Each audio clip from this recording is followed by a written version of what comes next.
it's time to stop layering. There's a better way. I'll show you how to paint your armies faster and to a higher standard than GW's Battle Ready. Is this you trying to imitate GW's box art?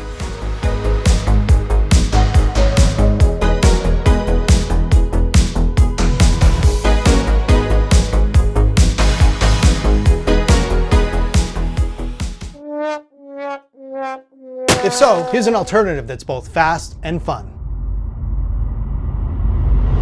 Priming, or what I like to call underpainting, is one of the key ingredients to making this process work. For these minis I'm working on, the skin is the main focus of the mini, so logically it would take the longest to paint. Cutting this time down is essential to speed, so that's where I'm going to focus with the underpaint. What you got to do is identify what the time sink will be when painting your mini, which is an important step to getting speed. In this case, I started off with a dark brown. This is the actual prime. You could probably go with a dark purple, and I probably would for human figures. I then moved to a Caucasian flesh skin color to zenithal highlight the whole mini. This gave me dark brown in the shadows and skin tint in the upper areas. I took it one step further by going with white ink to gently lighten up the uppermost areas, like the face, and give a good base for transparent paints. Notice that I left the metal on the weapons the dark brown. This is going to be an important step of the rust effect. If you haven't seen my Beast of Chaos army video, the miniatures I'm painting are from Bestiarium Miniatures. I'll leave the links to their socials in the description of the video. The next step in my system is to base coat all the parts with transparent paints. I went with Citadel contrast paint. With the right undercoating, these paints can go a long way to making your minis look excellent in a short amount of time. During this step, only base coat the major areas. You don't have to base coat every little detail. That's not the goal here. Especially when you're working on battle line units. When you gotta paint a bunch of them, it's not worth going through all the trouble. Base coating only the highest impact areas will drastically increase your speed. When going through this process with a large army, I like to jump between doing quick steps and longer steps so I don't get burnt out. I'll spend an hour base coating the leather. Then, when I'm finished, I'll give myself an easy win with something quick, like the 15 minutes it took to paint the wooden weapon handles. Or maybe I spend the hour doing the metallics, then I stop for a snack. All told, it took me under 6 hours to complete this project. It's 12 large minis on 50mm bases, which I think is pretty fast. It certainly doesn't look like I spent only 6 hours, and they certainly look a lot better than if I've done the Battle Ready standard.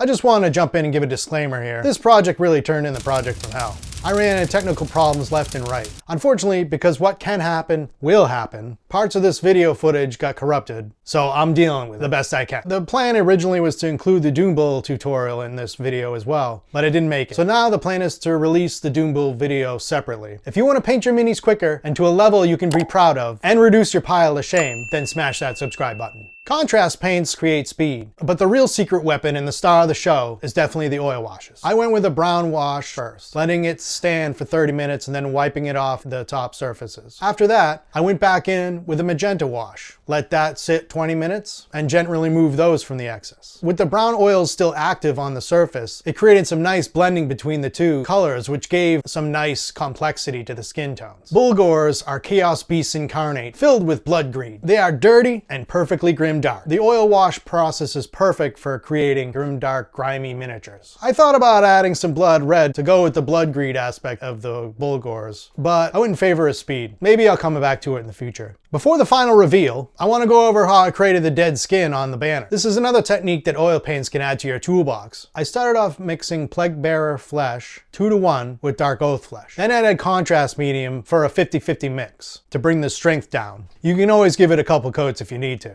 Then I broke out the dead flesh oil paint, only barely thinning it with some mineral spirits. I then added it to the raised areas like I was layering the banner. Then I came in with a soft, dry brush and buffed the oil. You can easily create some tasty blends like this, which is much faster than the traditional layering or glazing. The next step would be add some freehand heraldry to the banner. Pop in the comments if you want me to create a freehand banner video. Hope you enjoyed this quick tip. Now here's the final product.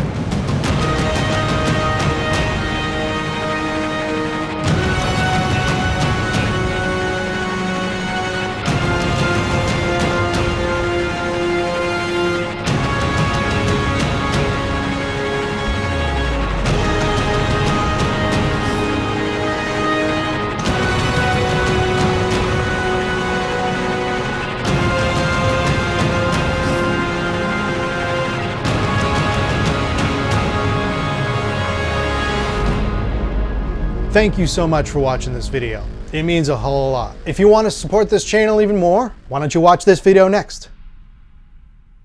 Bye!